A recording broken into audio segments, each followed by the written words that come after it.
Well, great morning, everyone. As you can see, I am up and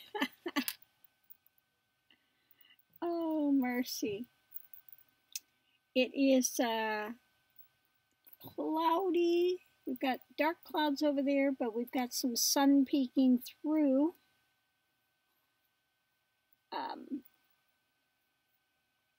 Still a bit windy, but I mean, the major wind has stopped. And man, every time that wind stops blowing, I see hundreds of little insects out there flying by my window.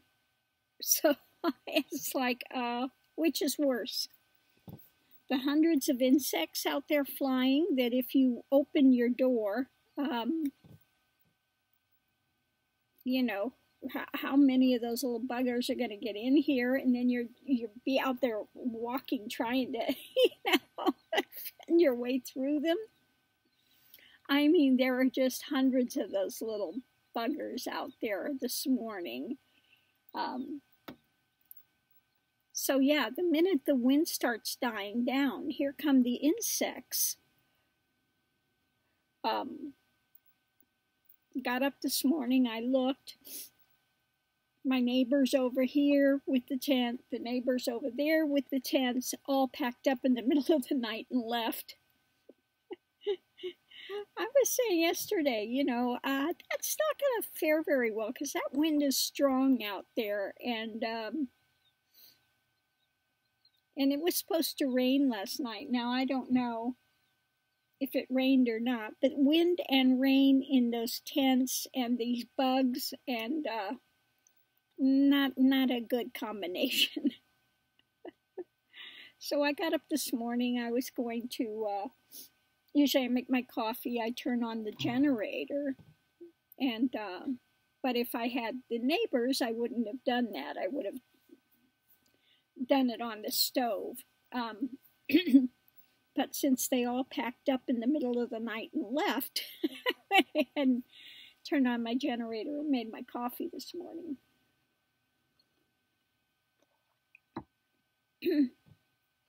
So as you see, I haven't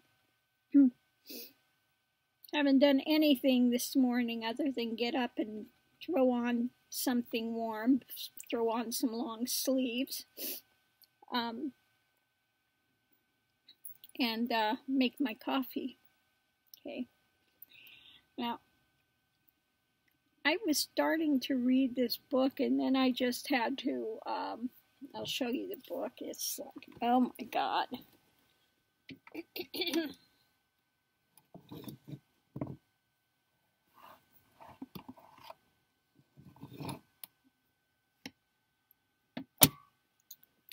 I finished the Nefertiti one. That was pretty good. Then I started this one. The most boring book I have ever read.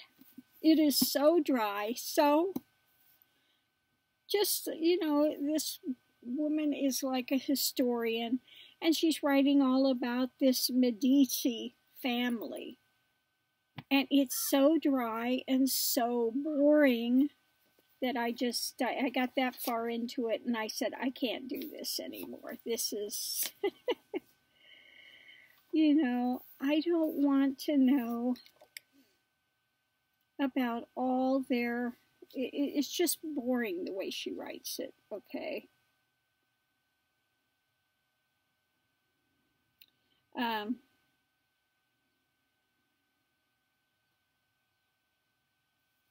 So anyway, this is going to be retired. When I get somewhere, I will leave it for somebody else. Maybe they can endure it, but no, it's just too dry for me. So then I started reading Amy Tan. Amy Tan is always good. She is so funny. Amy Tan, The 100 Secret Senses. And she's just hysterical. Now, when she's writing, I used to live by San Francisco, and she's writing about living there in these different places, which I know, and then she said she was living in Daly City, which is kind of between where I grew up, San Bruno and San Francisco, Daly City. It's usually pretty cold, foggy, windy there in the morning and stuff. Anyway, she's writing about she had a half sister, and the mother didn't know. Here, there's Amy Tan. She's hysterical. Her mother didn't know she had a half-sister until her father was on his deathbed, and he said, "You need to bring my daughter over here." And he's like, "The guy's dying." She's going, "What?" You know? So she brought her half-sister over, and it's pretty funny. She's saying, "Yeah, my half-sister came, and they don't look alike at all." And she was telling her she's got yin eyes, and she goes, "What are yin eyes?" You know, she says, "I see ghosts." Okay. So, the half-sister is always good to her, trying to take care of her, but she just doesn't want anything to do with her. She's just like, "Yeah, right, whatever." And she told her mother that her half-sister was saying she had yin eyes, and they put her in a mental facility for quite some time. She was there for a while. And so it's just, oh my God. So funny.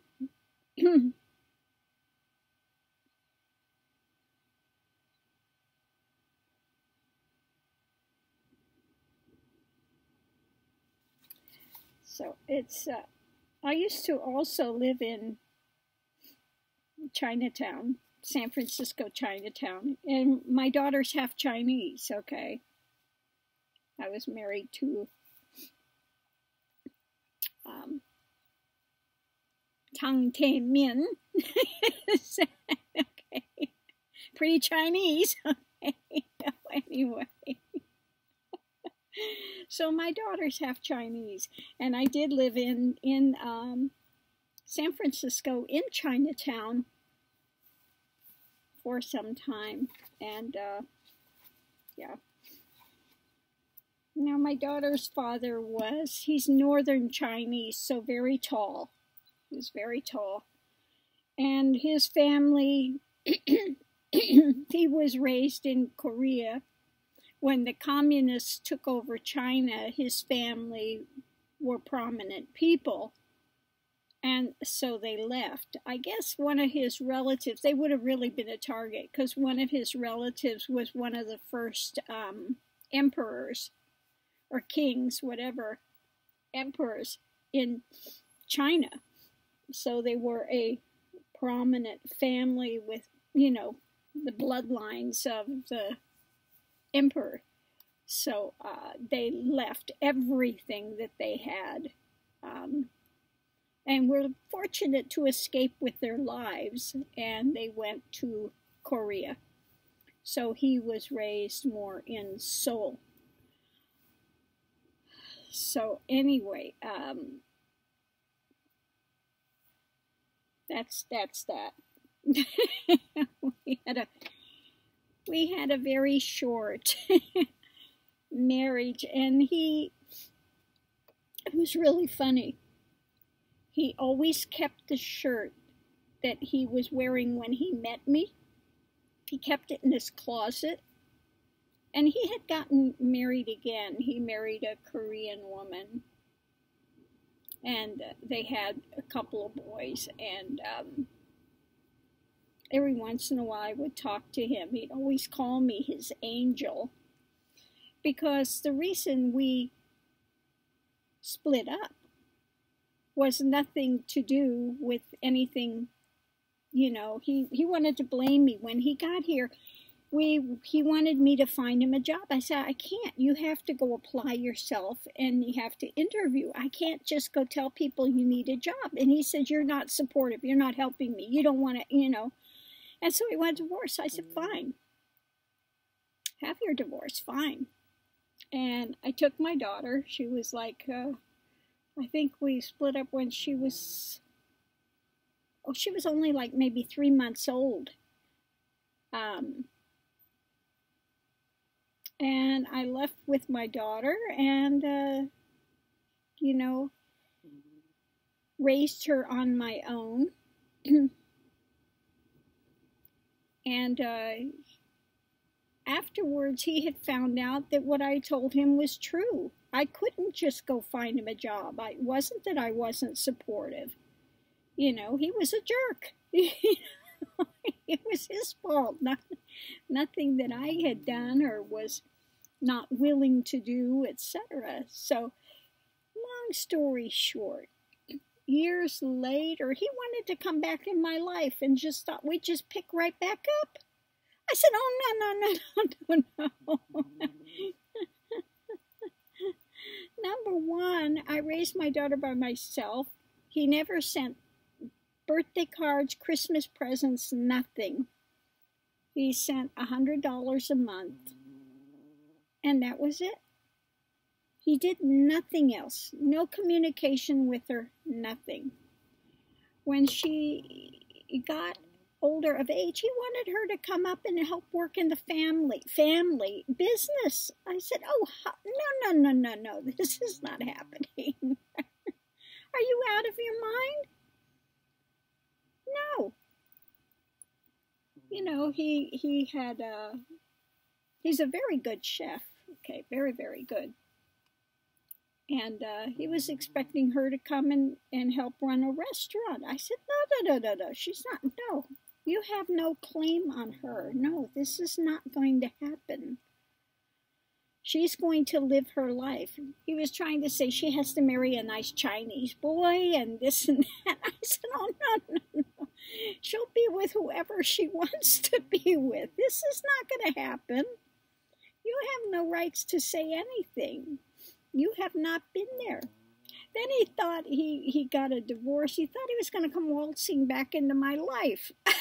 He shows up at my doorstep. I said, this is not going to happen. I'm a celibate. I'm doing my spiritual path, and this is not going to happen. Okay. Well, he packed up and left in the middle of the night. Because he saw, indeed, this is not going to happen. You're not going to just come back and climb into my bed and into my life and like nothing ever happened. Are you out of your mind? So yeah, he snuck out in the middle of the night. I haven't seen or talked to him since. Now my daughter has been in touch a few times with her half-brothers. She has communicated with them and stuff. But, yeah. I think that's pretty ballsy. Somebody that has, you know, doesn't take an interest, yet they're expecting all this family loyalty that they haven't earned. You know? So anyway, yeah. He always kept the shirt that he was wearing when he met me in the closet. And his wife would say, why is that shirt here? Why don't you get rid of it? And he wouldn't get rid of it. So anyway, wherever he's at, I wish him well. You know, I've always wished him well anyway. But,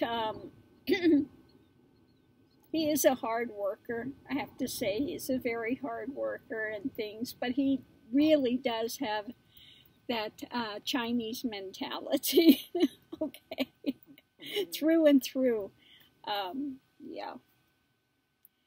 But, so anyway, that's a peek into some of my former craziness that I had going at a young age. You know, like I said, I left all that nonsense behind. I tried marriage a couple of times. Really bad idea. Both of them, I wound up with my children, and the fathers were nowhere in the picture. Yes, I was married to a Chinese, and I was married to a Puerto Rican. Okay, both of them. We were married less than a year and a half. 2 years in both cases. Yeah. So I gave up on that, and I said, this is not working. And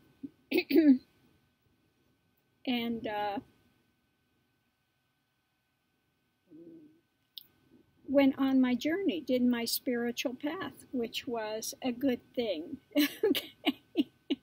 Because I am much happier now than I would have been if I had been in either of those relationships long term. Okay. So anyway, all of us have a crazy backstory. Okay, all of us have some kind of crazy backstory that we have to go through, that we live. Okay. People see me now and maybe think, oh, you know, I did the spiritual path, I had it easy. I didn't have it easy. I was going through Kundalini, raising my daughter by myself with all that craziness that was happening. Yeah. And, yeah, it was a lot of insanity, very, very tough. And the path took 40 years. 40 years of intense daily going through it to completion. Now, when everything blew out, all the rest of the drama was gone, but that drama was in place for that 40 years, okay? Make no mistake, I was going through PTSD, severe PTSD, flashbacks, horrible things, severe depression, you know, barely hanging together for 40 years. So it was not an easy journey. When everything deconstructed in 1999, my whole world changed in an instant. Everything changed. But it was, that's why my book is Hell to Heaven, because it was literally, all those years of my life to begin with were hell. It was unmitigated hell realms, okay? Then when everything deconstructed in 1999, it totally changed. And that's why I say the thing that one gets liberated from is the mind. One gets liberated from that mind play, the mind spin, the drama that fuels one's existence. Now, why is all this coming out today? I don't know, but it simply did for whatever reason. I get up and I had no idea any of this was going to come out. And that's the way spirit works, you know. Things come out when they come out. I had no intention of telling anybody my past life story, any of this, but it's, for whatever reason, it's meant to come out now. And so, okay, that it's fine. Let the chips fall where they may. That's the way it is. And, yeah. So maybe somebody needs to hear this, that when you get on a spiritual path, it's not all fun and games. It's not all easy. And we all have a backstory. We all have challenges, and we all have things that we have to face, demons in our life, dramas in our life that we have to look deeper at and challenge and see where they spring from and pull it out by the roots.